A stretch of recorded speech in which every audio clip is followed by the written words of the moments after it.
So, welcome to today's webinar on understanding racial injustice and its impact on student mental health. This is session 3, Affirming Strategies to Promote Student Success. This webinar is co-sponsored by the Northeast and Caribbean Mental Health Technology Center, or MHTTC, housed at Rutgers School of Health Professions, the Department of Psychiatric Rehabilitation and Counseling Professions. And also this webinar is co-hosted by the National Hispanic and Latino Mental Health Technology Transfer Center, housed at La Universidad Central del Caribe. My name is Catty Rivera, and I'm the project coordinator of this center.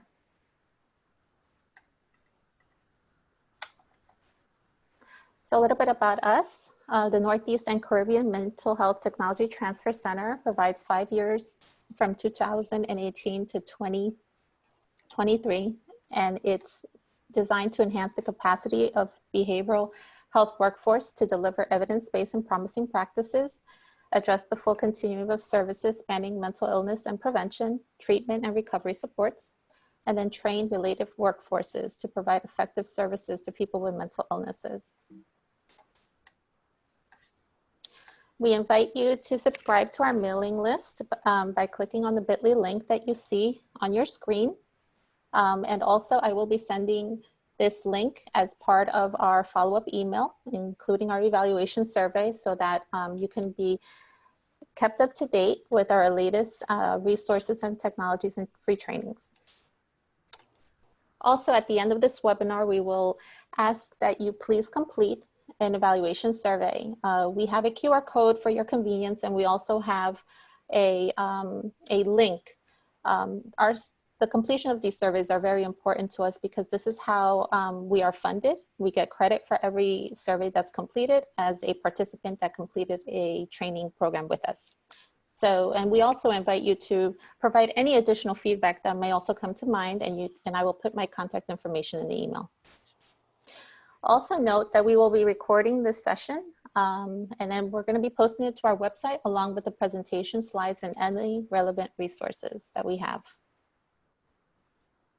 Also, your interactions with us on our Zoom platform, we have a question and answer feature, and you'll see that in the menu bar.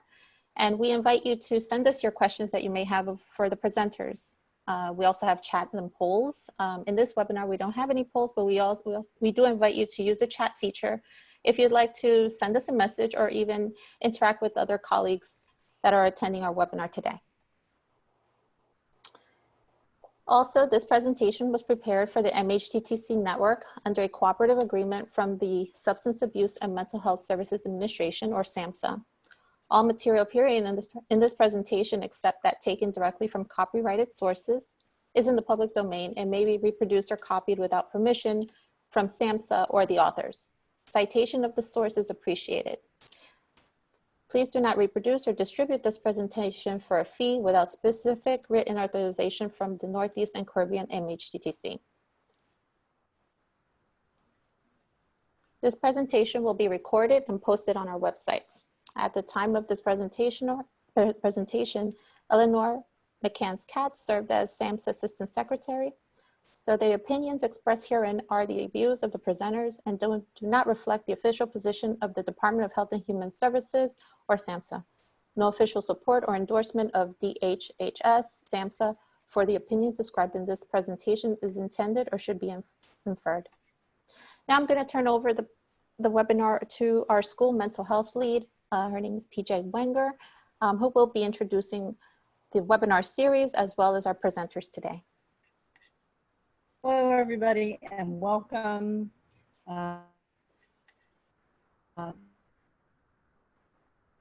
Very excited. This is the third and final and its impact on student mental health. Very excited. It has been a wonderful journey, and I've learned a lot from our two speakers who are here today.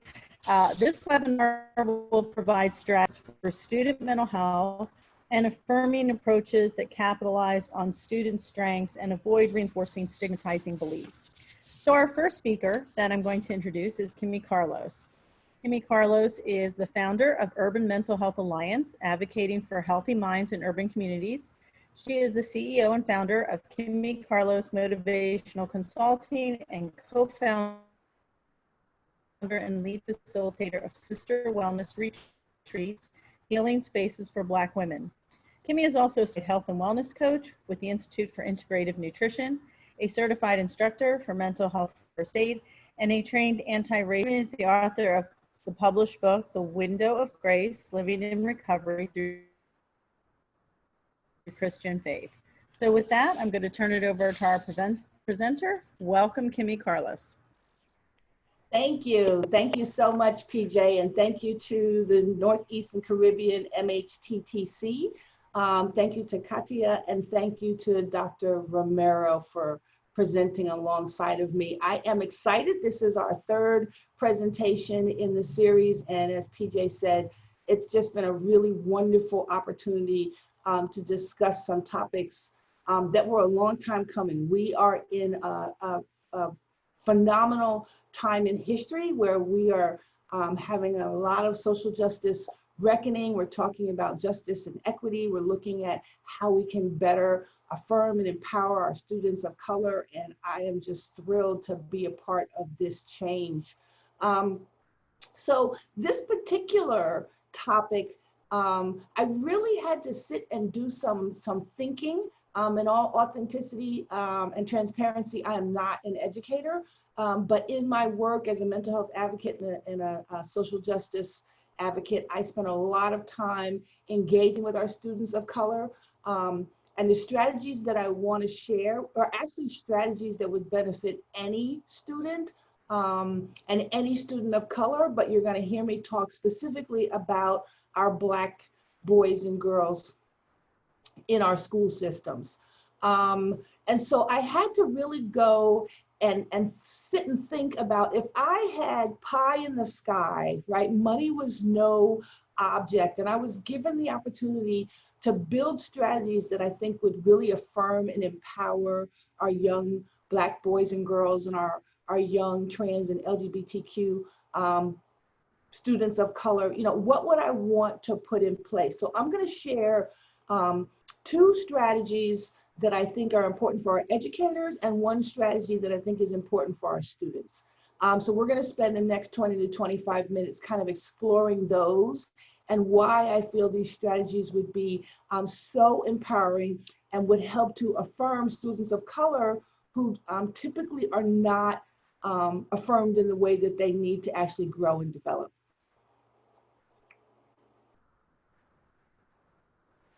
So 3 strategies that I'm going to look at today. The first one is anti-racism training for educators, ACEs training for educators, and wellness resiliency. The slides keep moving. And wellness resiliency and self-advocacy training for students of color. You can go to the next slide now, Katia. And the reason I think that these 3 strategies are so important is because in addition to the education that our students need in order to grow and flourish, there also has to be a certain type of environment, right? And our students of color, especially our Black students, often find themselves in oppressive environments in the educational system. Some of it has to do with socioeconomics, but a lot of it has to do with the way Black students are viewed and the traumas that Black students bring into the classroom, which also drives behaviors of Black students that you see. So I purposely liked this little grid because it talked, I think that these 3 strategies will help our educators. And when I say educators, I mean teachers, I mean administration, I mean all the staff that revolves around these students in the world of education. I think that these 3 strategies would help to bring educators an opportunity to see the whole student, to see the student in multi-dimensions, as opposed to Black students and behavior problems, which is a lot of times the way our students are viewed, right? Either they're behaving or they're not behaving. And then there are a lot of unconscious biases around what Black students are capable of, what Black students should be doing, and we're gonna get into all that. I think that these 3 strategies, again, pie in the sky, would really be able to empower our students. So when we look at anti-racism training, we're gonna start there first.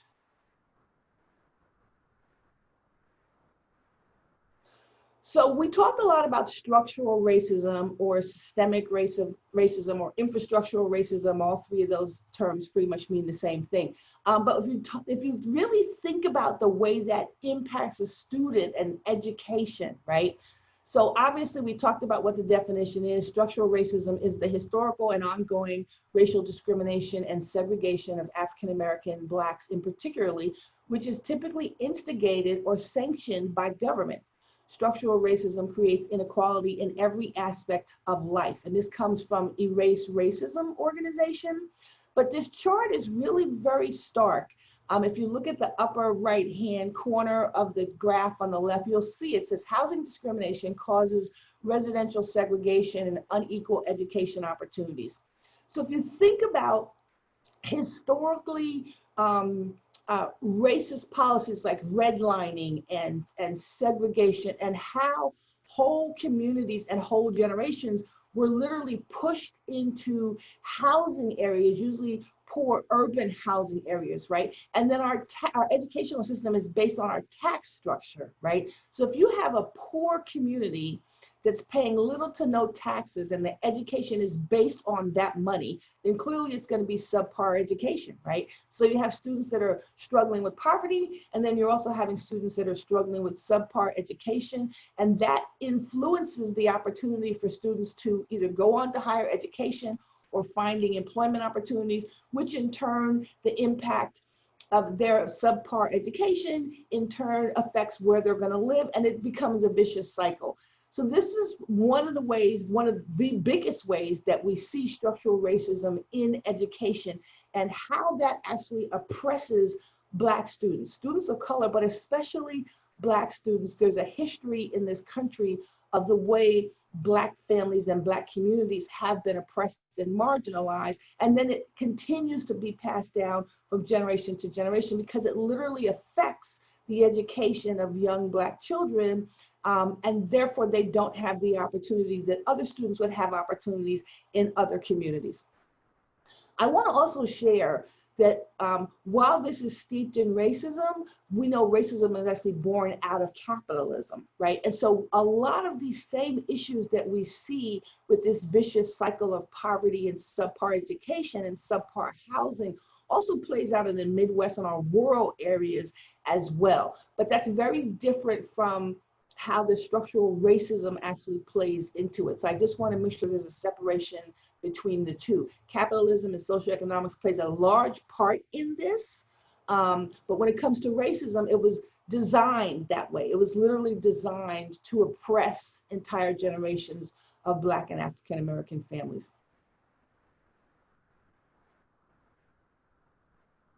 So I went and did a little research because I know there's a lot of work out there that's being done. Right here in Princeton, New Jersey, we're doing a phenomenal job of really beginning to look at systemic racism and how it plays out in our educational system, right? And a lot of that has to do with first understanding what systemic racism is. That's the hard part, right?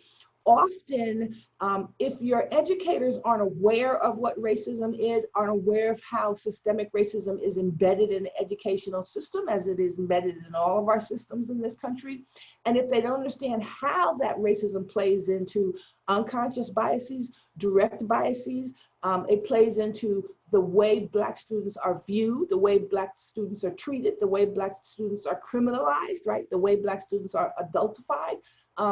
You have to first understand what racism is. And so the Center for Racial Justice in Education, I did a lot of homework on, because I know they've been doing this work for a long time. And at the Center for Racial Justice in Education, they strongly believe that every educator has the power and potential to create racially just and equitable learning environments for the children in their care. So what does that mean? It means that the way a Black child in Trenton is viewed and the way a white child in Princeton is viewed are two very different things, right? And so it's important to understand where that difference comes from. And when you begin to recognize how systemic racism has played out in certain communities and why you see behaviors that come out of those communities, it gives you a better opportunity to view Black students holistically, right? In all the dimensions, as opposed to this little Black child who might have a behavioral problem, or this little Black child who's never in school, right? Or this little Black child who seems to have some learning disabilities, right? And so the first strategy that I think is so important is that educators begin to learn about anti-racism and begin to recognize how systemic racism plays a part in the educational system and in the way Black children are viewed. The difference between having an anti-racism view and having a non-racist view, right, is when you have an anti-racism view, you begin to view the world or your purview in how can I begin to dismantle or deconstruct barriers of oppression, right? So if you say I'm not a racist, as opposed to I'm an anti-racist, right? An anti-racist says, okay, let me look at these systems and structures that might be oppressive to my students, especially my Black students, and how we can dismantle them and begin to build affirming strategies, right? But before we can get to understanding what might be oppressive, we have to understand systemic racism for what it is. And remember, we talked earlier in this series how systemic racism is not about individual behaviors, although individual behaviors and beliefs and biases grow out of racism, right? But systemic racism is about infrastructures. It's about barriers. It's about systems that have been built on superior and inferior. And so once we begin to understand what anti-racism is, we can begin to recognize areas that are oppressive, areas that are marginalizing, and we can begin to dismantle those so that we can further empower and educate our Black students.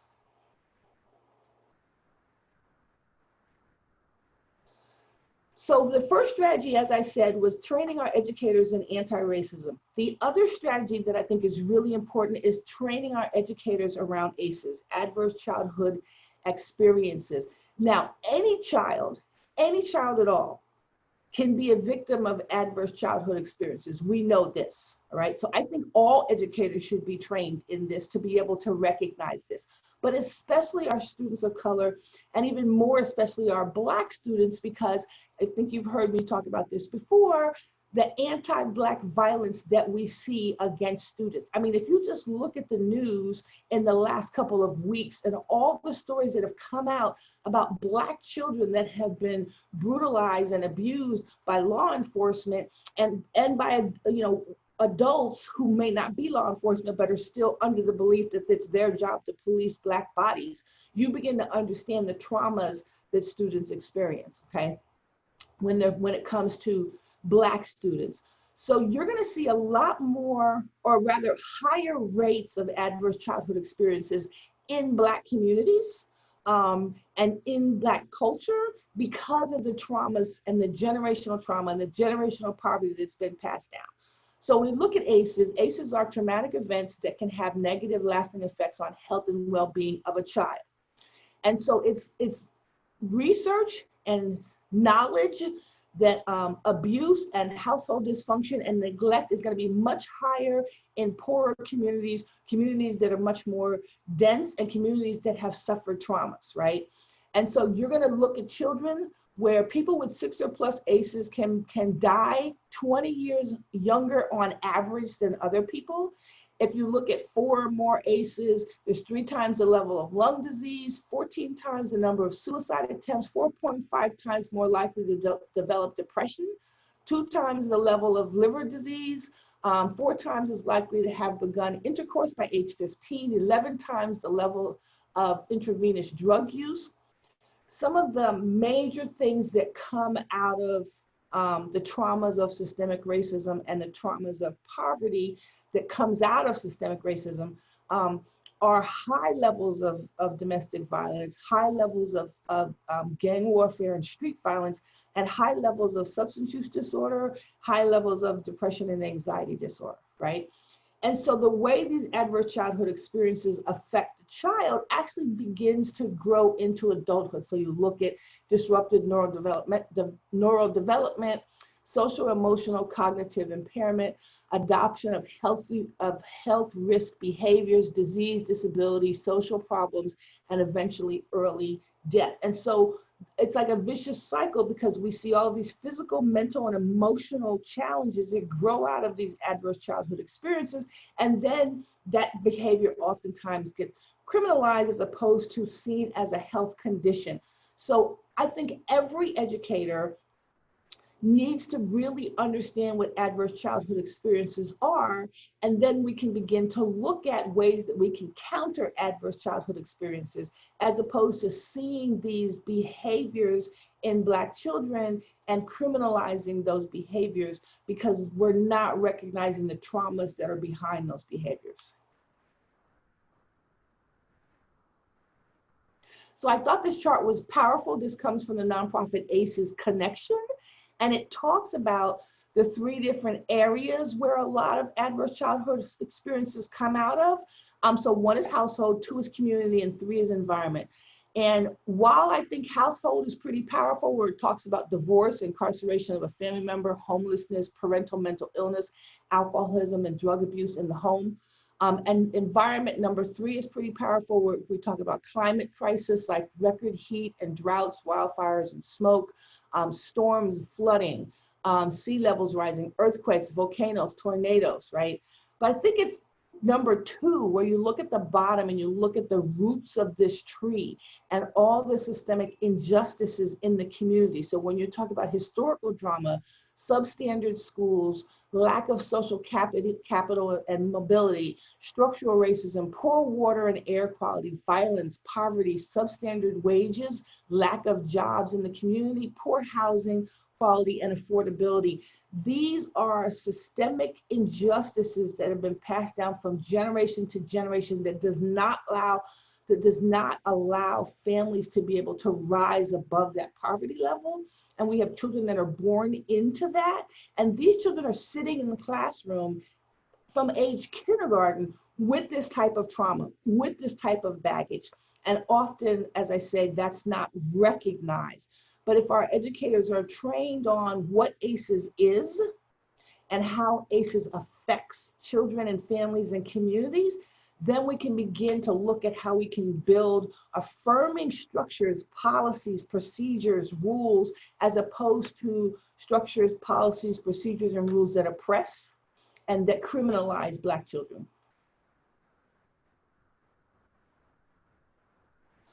So Black students are punished more harshly and more frequently than white students for the same offense. This is not an opinion, this is actually a fact. There's statistics that show this. We know this not only in our educational system, but in our justice system as well, right? And once a child is placed into the justice system, then we talk about the school to prison pipeline, which is a huge study that if you're not familiar with, I encourage you to go do some homework on it, right? And this is how Black communities are further oppressed and marginalized when their children and their young adults end up in the justice system. It normally starts in the school, right? And again, not recognizing behaviors that might be trauma response behaviors, depression response behaviors, and instead they're looked at as criminal behaviors and they're treated punitively as opposed to looking at them as potential health crises and how we can heal as opposed to how we can punish. So the CDC, Center for Disease Control, has a wealth of information on ACEs.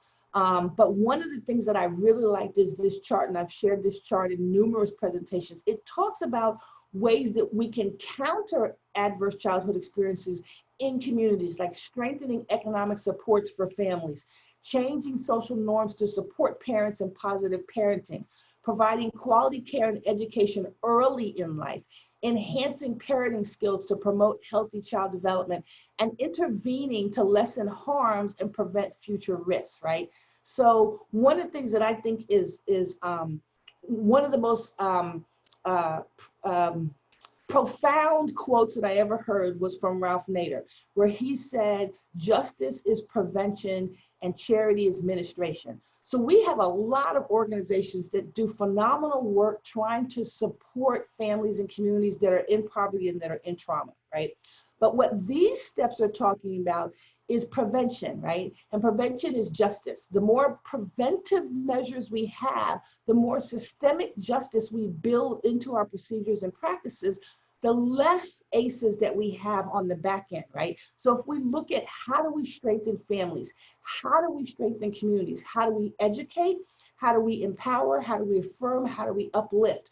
And these 5 areas are really strong areas where we can work to prevent ACEs, but we first need to educate our educators around what ACEs is and what to look for, because that information will empower educational systems to work to build better communities for their students, especially Black students.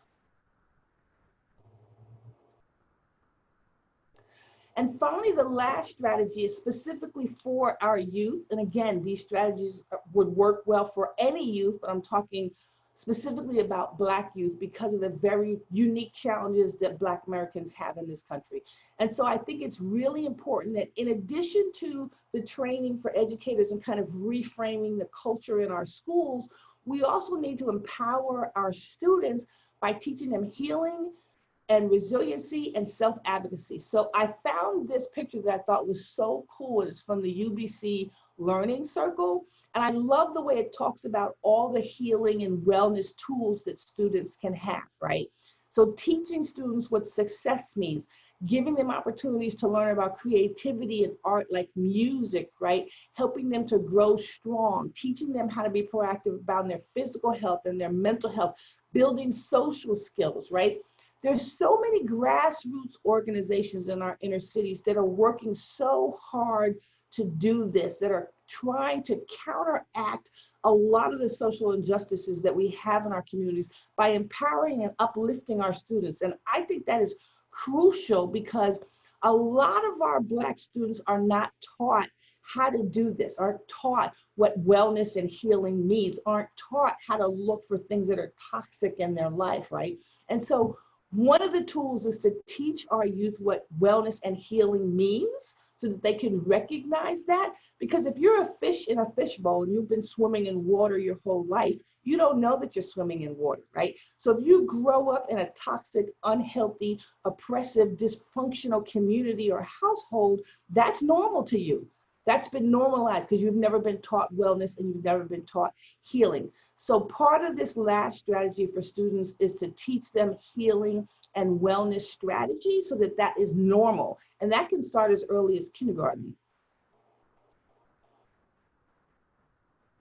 The next piece of that is teaching resilience. Right now, you'd be surprised because youth are just innately resilient, right? But Black youth and brown youth have to be even more resilient to get past all of the oppression and marginalization and all the traumas that come out of systemic racism, right? But we need to have formal training around what resiliency is, because we want our kids to do more than just master the struggle. We want our children to thrive. We want them to know how to grow out of adversity. We want them to know how to adapt. We want them to know how to build positive social networks and social support. We want them to be purposeful, to understand that they innately have gifts. We want them to live with a sense of self-confidence and self-esteem and self-value and self-worth. All that goes into resiliency, right? As opposed to just, okay, I'm gonna master this adversity. So we really need to look at how do we teach our Black students what resiliency means, what it looks like, right? Because resiliency means not only getting back up when you get knocked down, but learning how to do it better so you don't get knocked down the next time, right? So I think in addition to healing and wellness, resiliency is a skill set that we definitely need to be teaching our students. And then finally, self-advocacy. And I'm gonna say something that people find controversial a lot of times, but a lot of our Black communities have not been taught self-advocacy. That includes me. In this country, Black people are viewed as in service, right? We're viewed as making everyone else comfortable. And the majority of our frontline essential workers are Black and brown folks, right? And so we're not often taught what self-advocacy is, how to stand up and speak to our needs. And our students need to learn this. They need to learn how to speak up for themselves. They need to learn how to stay informed. They need to know what their rights are through civics training. They need to learn where to find support when they need it. They need problem-solving skills, self-determination, and how to ask for help, right? And a lot of this has to do with empowering students with civics education, empowering students with with knowledge and resources, but also helping to build self-esteem in students, and then giving students the vocabulary that they need to ask for what they need, right?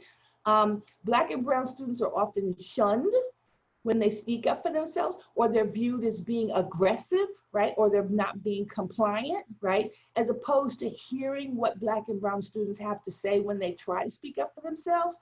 And so we want to teach self-advocacy so that students are not relying on what's given to them, but they're being proactive in going out and finding what they need for themselves and their loved ones. So that last strategy is teaching our students health and wellness, self-advocacy. Go back, I forgot the second one. Go back to the second slide. Resilience, thank you. My brain went blank. So teaching our educators around anti-racism and ACEs, but teaching our students around health and wellness and resiliency and self-advocacy. Thank you, Katia. So I want to just share resources really quickly.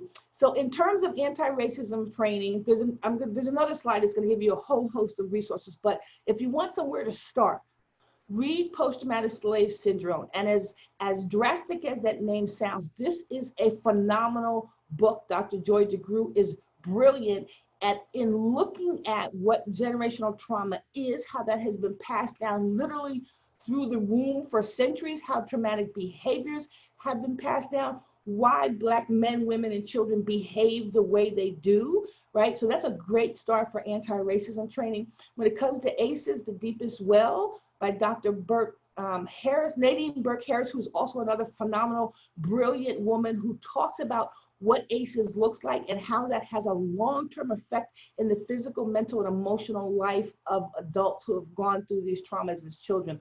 So two excellent books. I can personally vouch for both of them if you're looking for somewhere to start.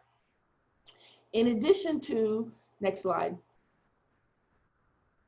Again, I'm going to recommend the Center for Racial Justice and Education, Dismantling Racism and Transforming Communities. I think that this is an excellent, excellent organization to just go and do some homework, right? And learn about the work that they're doing, because this might very well be an organization that you want to align your school district with. I am so impressed with the work that they're doing, but I'm also impressed with the fact that their staff and their board are very diverse. They have brought people of color to the table and listening to those voices, and they are driving that work. And that's really, really important when it comes to dismantling oppressive systems. Finally, the next slide. So as I promised, I have a list of resources here for organizations and websites, reading material, media. As PJ said, all this will be available, so it'll be an opportunity to begin to do some homework around what anti-racism looks like and how we can begin to dismantle oppressive systems and further empower and affirm our Black students. And with that, I want to say thank you so much for just giving me the opportunity to have this conversation. And I look forward to any questions that you have.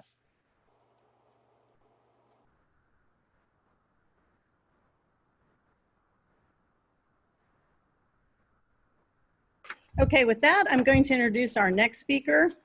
Our next speaker is Dr. Rocky Romero.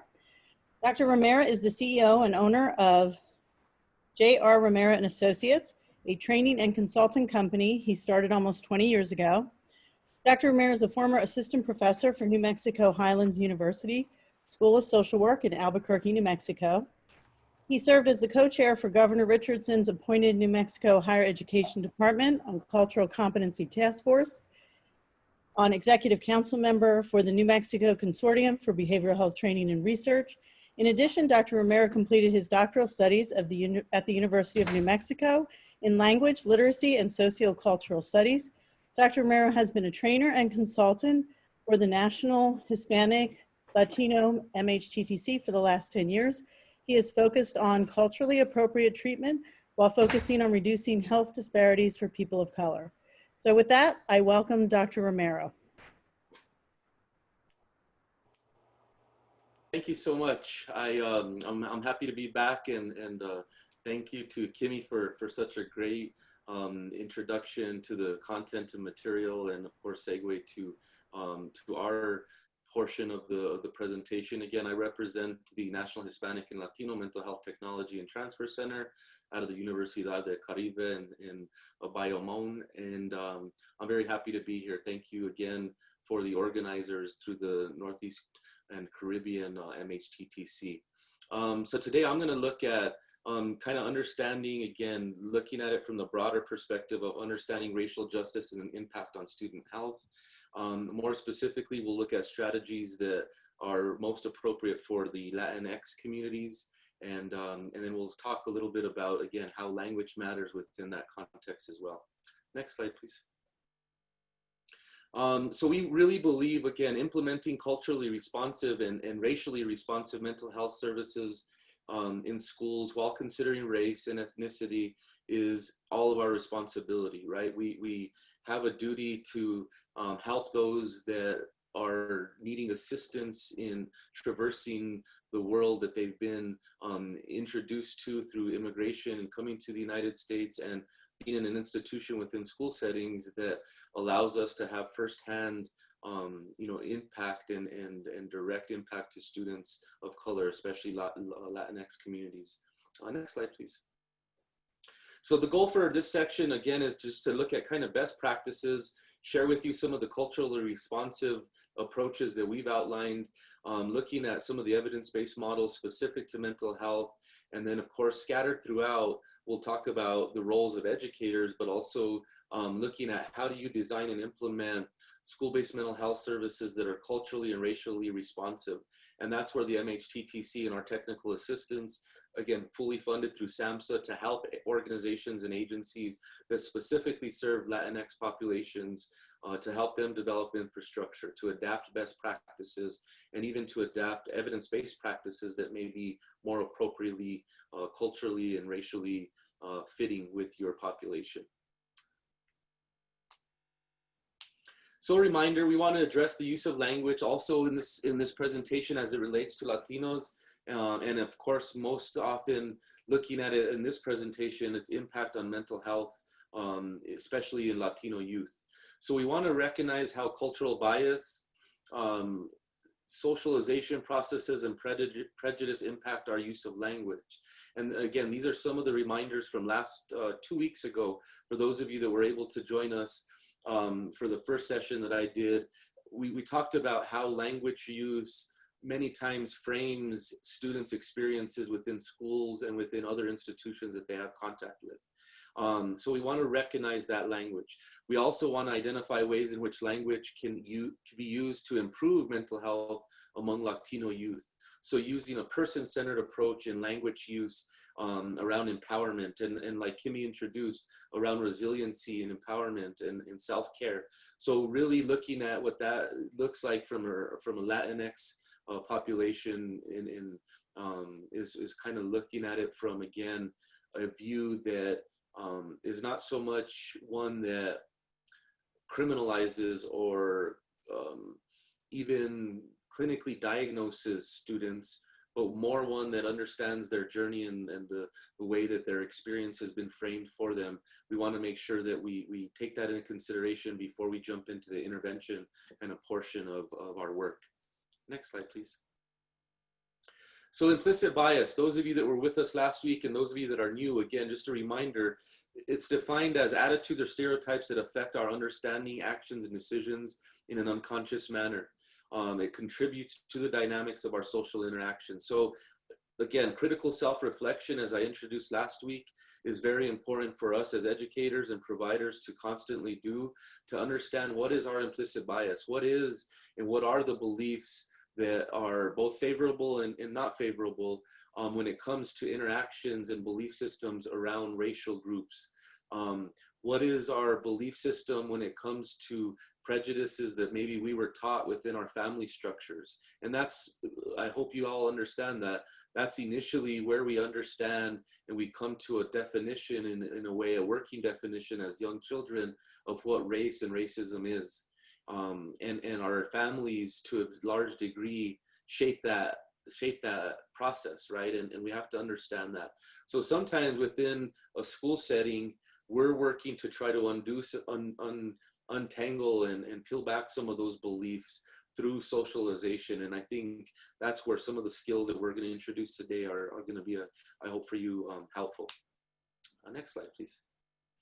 So again, continuing with implicit bias of, again, unconscious bias, more specifically, hidden bias. Implicit bias suggests that much of our social behavior is driven by learned stereotypes, operate automatically, and therefore sometimes unconsciously, and then we interact with other people.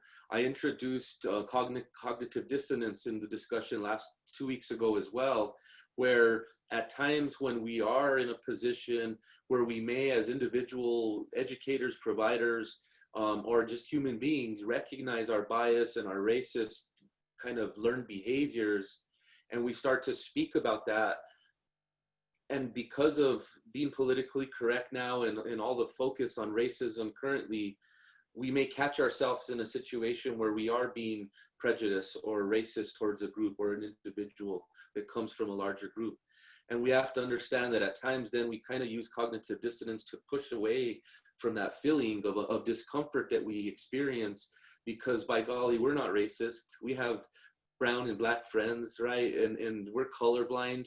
Well, we have to understand that even with those things, there's still implicit bias that comes into play. And sometimes it's unconscious, and that's where we want you all as providers to pay attention to that.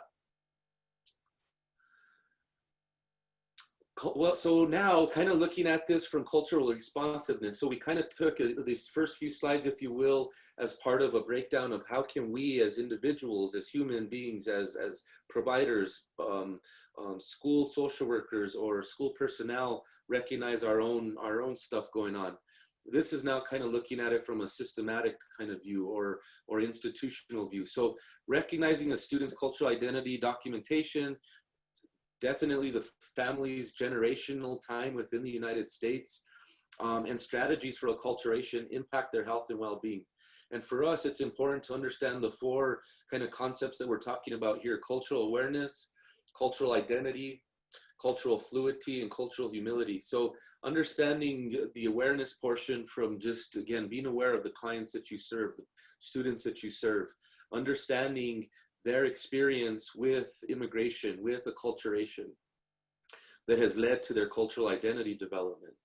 And then understanding cultural fluidity about how do they kind of go in between cultures, right? To from American culture and dominant culture in US society to their home where they have exposure to a different culture where it may be more of their home country beliefs, cultural beliefs, values of that country. And sometimes that cultural identity and fluidity is in conflict with each other, and we have, we have to help try to resolve that in some way. And then having cultural humility, being aware that we have to be willing to learn as institutions, we have to be willing to be flexible and learn new concepts and ideas, which we're hopeful we introduce to you all today as well. So kind of a little bit more specific. Cultural responsiveness is, again, understanding traditional Latino values, being willing to learn that through cultural humility, allowing the youth voice and your client's voice to be prominent and to speak up without drowning it out about our own preconceived notions of what that group and what that individual should be like or behave like or experience their immigration and acculturation journey like. And then we also have to keep in mind, like I've mentioned, cultural identity, and that includes documentation status, generation in the US, etc. And then lastly, I think we talked about this, practitioner humility. Just being able to learn, being able to be aware, lower our ego a little bit and put that aside and really be able to meet where the client is and where our Latinx community members are in terms of their integration within systems and schools specifically. So how do we implement those effectively, looking at race and considering the language that we use? So again, we're not getting away from kind of this view of how racism has impacted brown students and Latinx communities. It's now taking a picture of how do we respond to that? So it's equitable and inclusive school programming and services. So involve your youth in those decision-making processes, offer unique cultural and linguistic opportunities for diverse students to learn in their home language, in their primary language. In schools, we tend to label kiddos that speak Spanish or another language as special education students. And as you all know, that tag that they get, or that label that they get, because they don't speak the dominant language, becomes a label that follows them throughout high school and elementary and junior high, of course.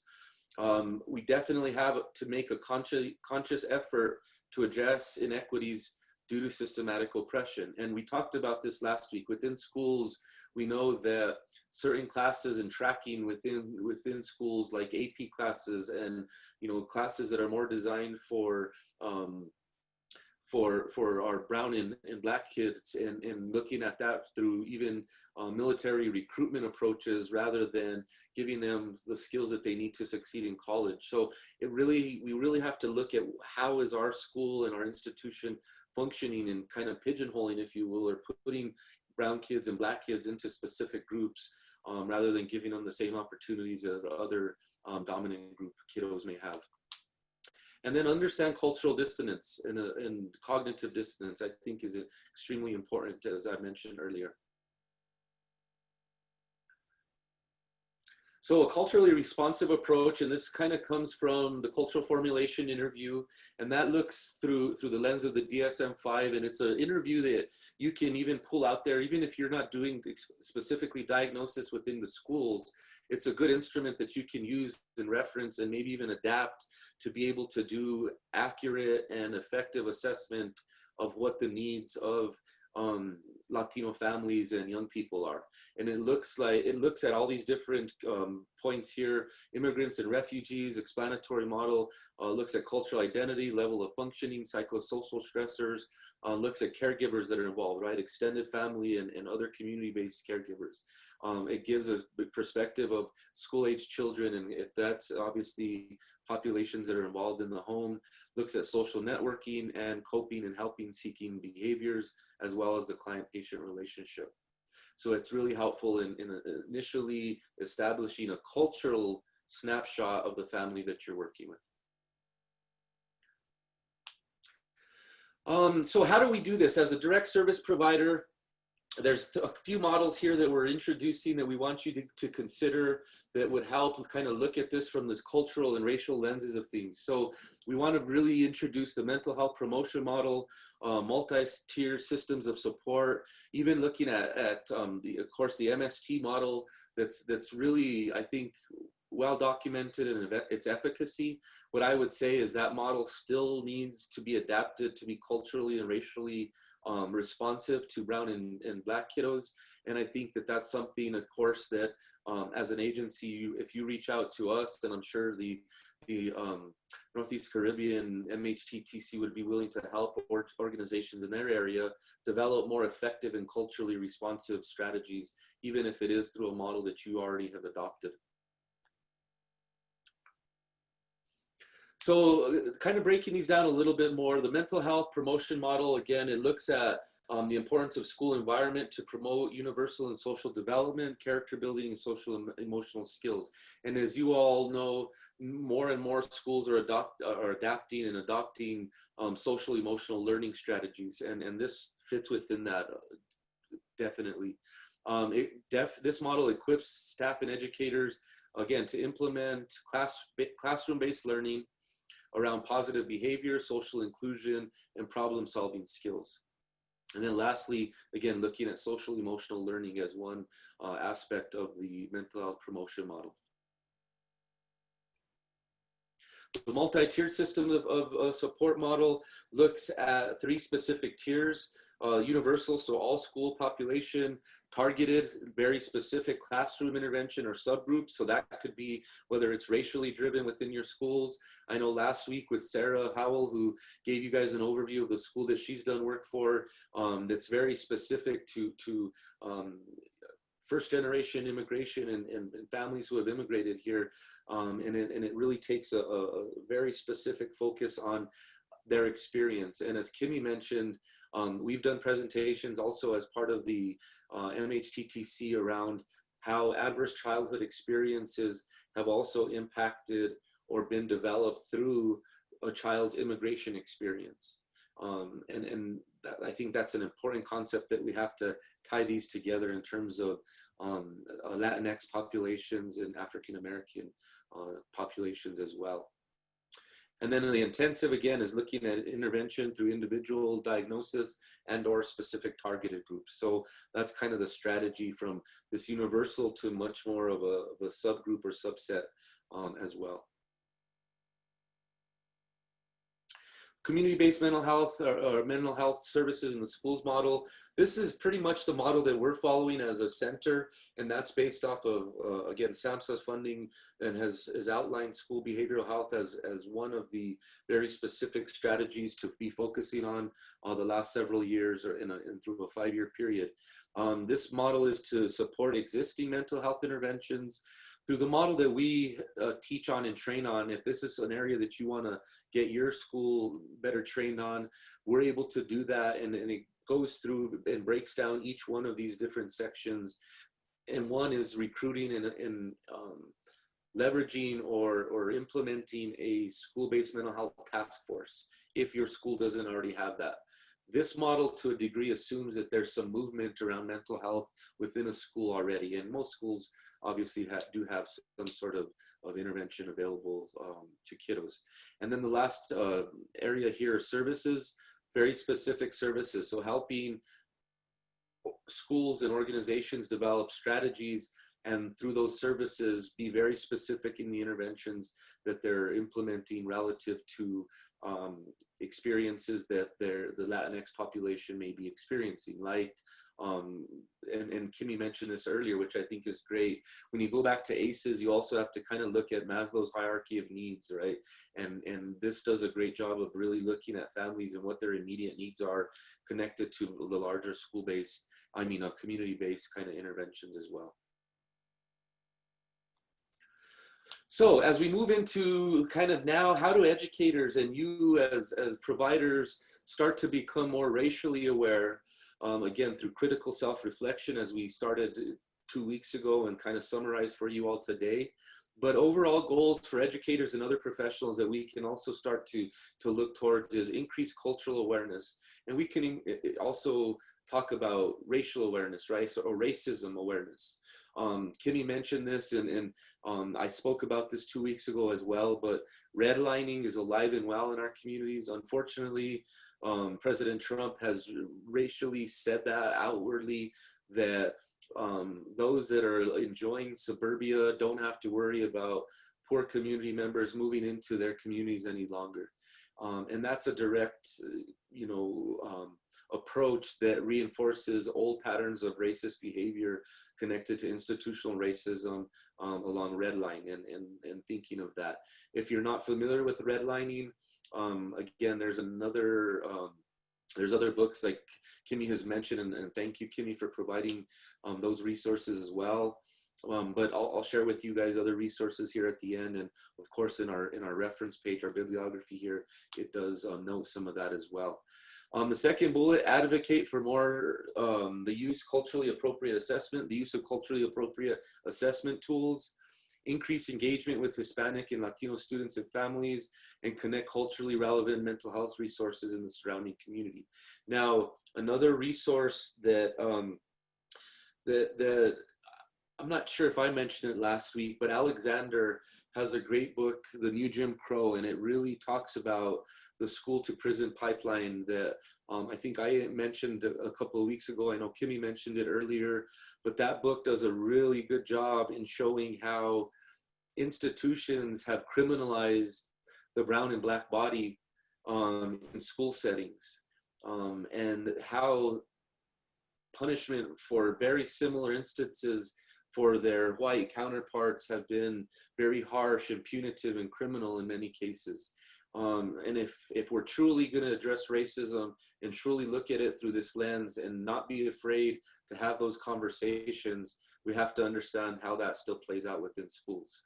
How kiddos of certain groups are targeted, followed, labeled, and then tracked and continually put into the spotlight and charged with criminal activity when other colleagues and counterpart or their peers may be treated much differently. Next slide, please.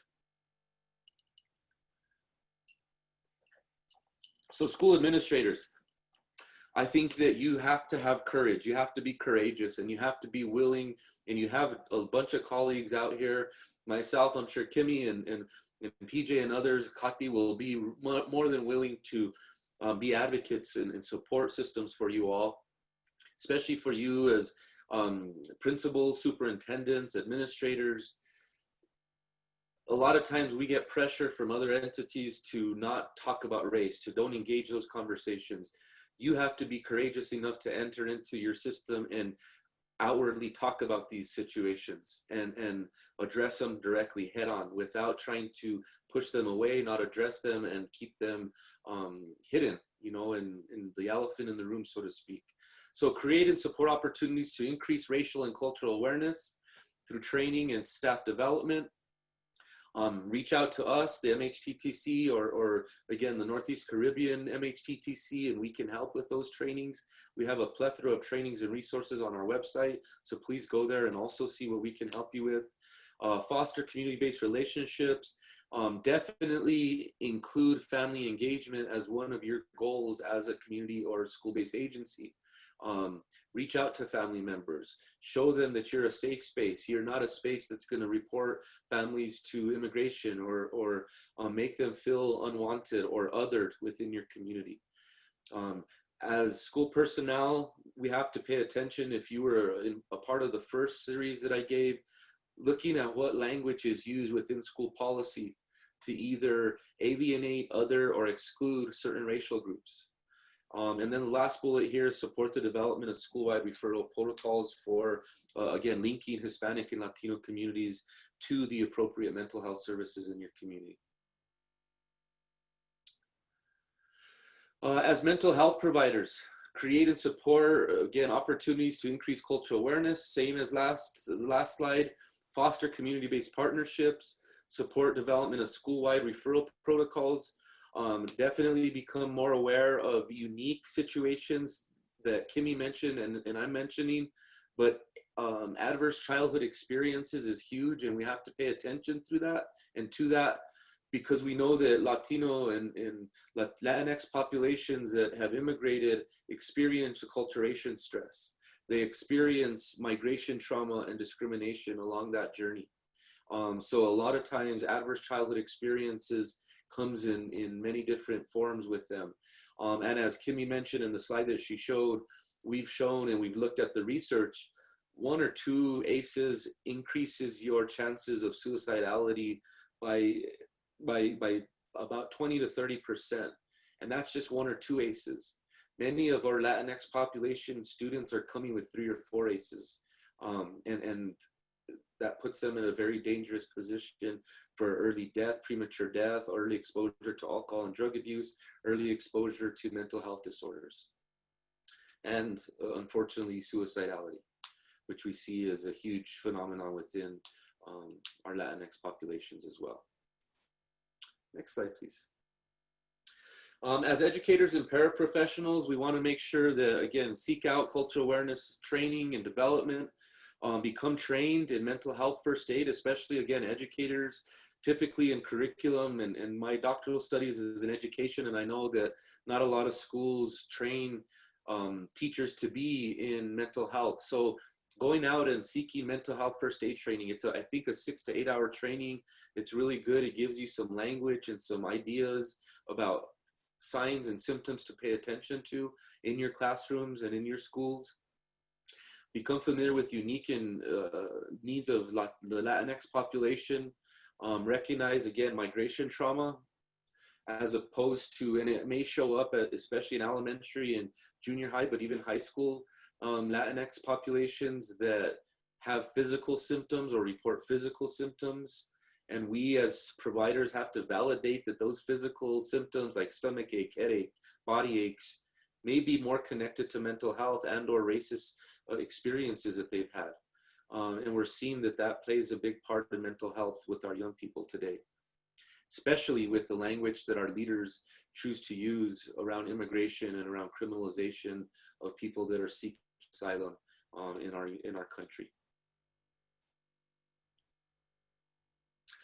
Some of the additional school staff. So we firmly believe, and we've talked about this, that we can't just rely solely on training and getting teachers and providers, counselors, school social workers trained in anti-racism approaches.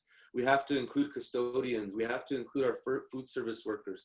We have to include the other personnel within schools that young people have interactions with. Seek out that training for them as well, include them in training, engage in helping them to understand the referral protocol for mental health services. So training them on the form to fill out, where to go if they see a student that's struggling with mental health or who's being oppressed or bullied because of racism or cultural difference. And then of course, obviously help them to engage in that training and support them in that as well. As we talked about the first week, a reminder, use of language as part of a transformative experience can be very, very powerful and beneficial. Person-centered language can serve as an agent of change. Increased awareness and self-reflection are needed for those who work with Latin youth of what language do you use to talk about our brown and black kiddos? Do you use them? Do you use us against them, dichotomies in the language? Do you use language that others, young people like immigrants or that immigrant population or that immigrant body of students in our school, or are you being inclusive, our students, right? Are you being inclusive of saying us? Those are all subtle words and language use that young people, and especially when they're already heightened by how society and our leadership is talking about young people of color and immigration and immigrants to this country, they're very heightened and hypersensitive to that language use, especially when they're traumatized. As many of you know, when people come to us with trauma, their other senses are heightened, emotions especially. We have to be aware of that as personnel that deals with young Latino and African-American young people. So in summary, I'll go ahead and end here. We definitely need to train teachers on implicit bias and other types of cultural competency focused training. Implicit association tests, there's tests that we can share with you. I believe they were included on the first PowerPoint, but we can make sure we send those and host those on the website for the Northeastern Caribbean MHTTC as well. And then create an atmosphere where teachers can identify, discuss, and find solutions for instances of bias, right? Supervision, supervision, supervision is key. And a lot of times when folks get into key administrative positions, they're not so much getting supervision as they once did. Same for teachers, may not be getting supervision as they once did. So how do you start to be able to get connected with other colleagues in the community that can maybe provide some supervision around anti-racism and approaches that may be more culturally appropriate if you're someone that feels like you need that. The last two bullets, like I mentioned here, train, evaluate, retrain, and assess outcome. So once we do trainings, that's not enough for addressing racial and cultural bias or prejudice. We have to evaluate. So doing some initial self-assessments around bias and prejudice, and then reevaluate that, do a training, and then reevaluate that again, can be very, very helpful in your development. And as supervisors, being able to, when a provider or a supervisee comes to you with concerns, be able to respond to them with grace and understanding about race and their experience with racism, even if they felt race and racism, understand that and be willing to engage and help them with that conversation. And then the last bullet here, use data to drive your decisions. If you're seeing, like the YRRS Youth Risk and Resiliency studies show, if within your schools, you're seeing kids that are reporting 30–40% of kiddos presenting as hopeless and not seeing hope for their future. Yet on the other side of things, we feel like we're doing our job. We've done cultural awareness training. We've done these things.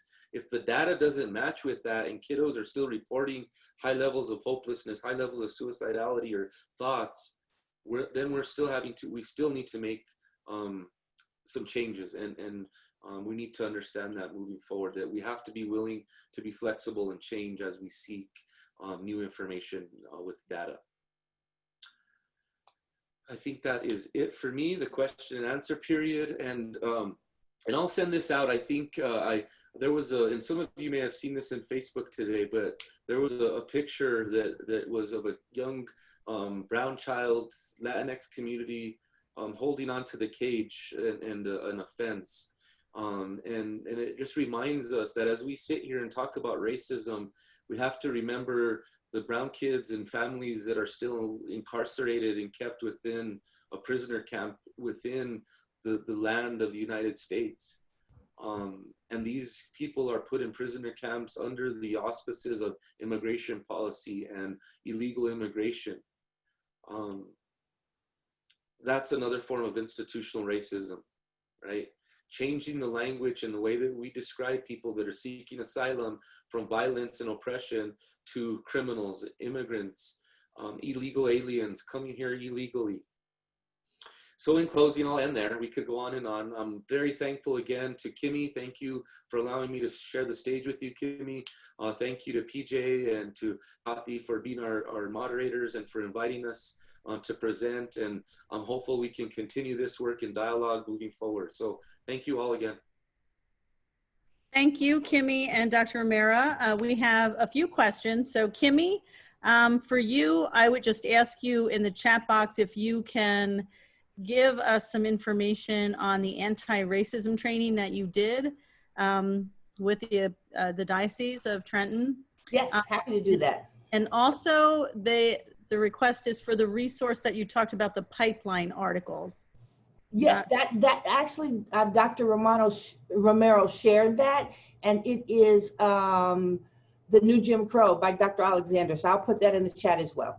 Chat as well. Okay, and then there was just one more statement, but I want to kind of turn it into a question. So there was a panelist, there was a participant who wanted us to give some thoughts on the incident where the policeman put handcuffs on a 5-year-old boy with disabilities who was having problems at school. And I want to turn that into a question in terms of not our opinions of that, but how can we address that with our students in classrooms so that we can correct those kinds of things and correct the stereotypes around those kinds of behaviors in communities? Yeah, that's an excellent question. And Dr. Romero, please feel free to jump in at any time. That goes back to really recognizing what systemic racism is and how that plays into our biases. For anybody who's done their homework on historic racism, our law enforcement were actually created originally as slave catchers. That was their job, was to police and was to protect white people and white property and to catch Black folks and to kill indigenous. That's not opinion, that's fact. And so a lot of those biases continue in law enforcement today.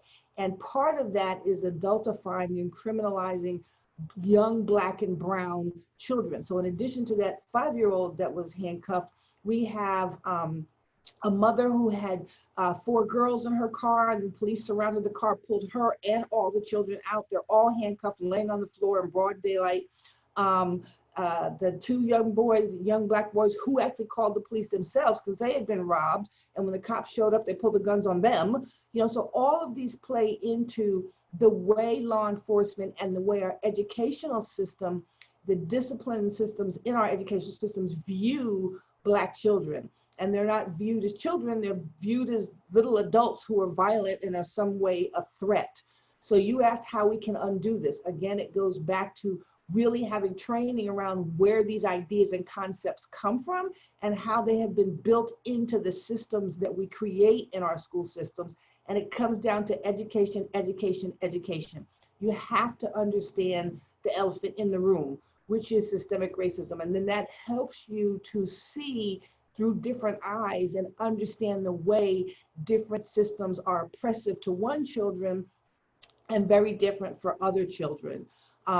And so again, I think it goes back to really recognizing how our educational systems have been built and how Black children fall into the concept of being criminalized and then literally pushed into that pipeline into prison, right? So excellent book by Dr. Michelle Alexander. I'll make sure I put that in the chat. And Dr. Romero, please feel free to jump in. Yeah, thank you, Kimmy. I think that's excellent, and I would just add to that in the fact that we tend to, and we're tending to see it more in schools. We tend to almost, well, police our schools, right? With having police officers within schools, not just security officers anymore that have batons and pepper spray and all that good stuff, but now we have armed police officers in schools. And we had an instance here in New Mexico where a special education child was in a situation like that, and instead of them following his individual education plan as they're legally supposed to, law enforcement and sheriff's officer was called, who was stationed within the school, proceeded, because of the behaviors that were already in his IEP, decided to kind of ignore that, proceeded to tase the child 3 times and throw him on the ground. And this was maybe a 90-pound young 15-year-old male. And again, so I think one policy change that we can look at, and all of you as advocates can look at, and I get it, sometimes we have to be aware, but when we feel so threatened that we have to arm our schools with police officers, something else is going on within that institution as well, that is making young people feel like they have to respond violently in an environment where they're supposed to be kept safe. Right. So I think policies that we've looked at here in New Mexico, one specifically that we've called on public education department to initiate immediately, is to remove all armed police officers from schools. And those can be policy changes that we advocate for that can turn around this policing and the school to prison pipeline to a degree. But I agree with Kimmy. I think it's, again, around training, and undoing some of the systemic kind of elements that has already been implemented long ago. Thank you. Okay, and we have one more question in the Q&A for both of you. As a Board of Ed member, how do I get the buy-in from Board of Ed to educate themselves about anti-racism and marginalized groups? I'll go ahead and start on that one. I think that's part of the requirements that community members need to hold school board potential candidates accountable for, right? And making sure that it's not just a talking point on their platform for election and selection, but it's part of more embedded within their platform of how they're going to address some of those things. And I think for existing board members, I think that when you start to look at it from the potential of lawsuits and legal discourse to take shape now, because we have a lot more spotlight on racism and racist acts, I think that schools have to be much more proactive in addressing this before they get themselves caught up in legal discourse and legal action. And you're seeing a lot of advocacy groups that support brown and black kiddos and families that are now taking these racist accounts much more seriously. And when we start to see the liability that's involved in that from an administrator, right? If we can't get people to change, it's harder to change people's hearts and minds than to get them to change because we know it's going to hit them monetarily too, right? So we have to think about that and leverage that intervention, if you will. Thank you very much. Request earlier, PJ, I put information in the chat on both the new Jim Crow and the Episcopal Diocese of New Jersey anti-racism training. There's actually an online training coming up in September. So that link, you can actually click on that link in the chat and it'll take you right to the registration page. Great. I'm going to turn it back to Kati, and she's going to walk us through the completion of your evaluations. Thank you, PJ. And again, thank you to Kimmy and Dr. Romero for joining us today and providing us with such valuable information. And as mentioned before, especially during this current social climate, these trainings are very valuable, very informative. And based on the feedback that we saw in the chat box and our private comments, you know, all of the wealth of information, the resources is very welcome.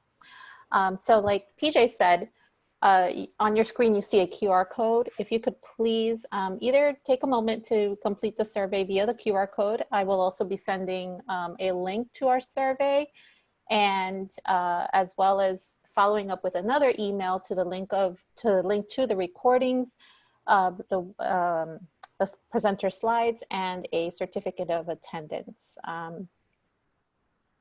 I will also put in there an invitation to our school mental health conference that we're hosting, and I will link the registration information.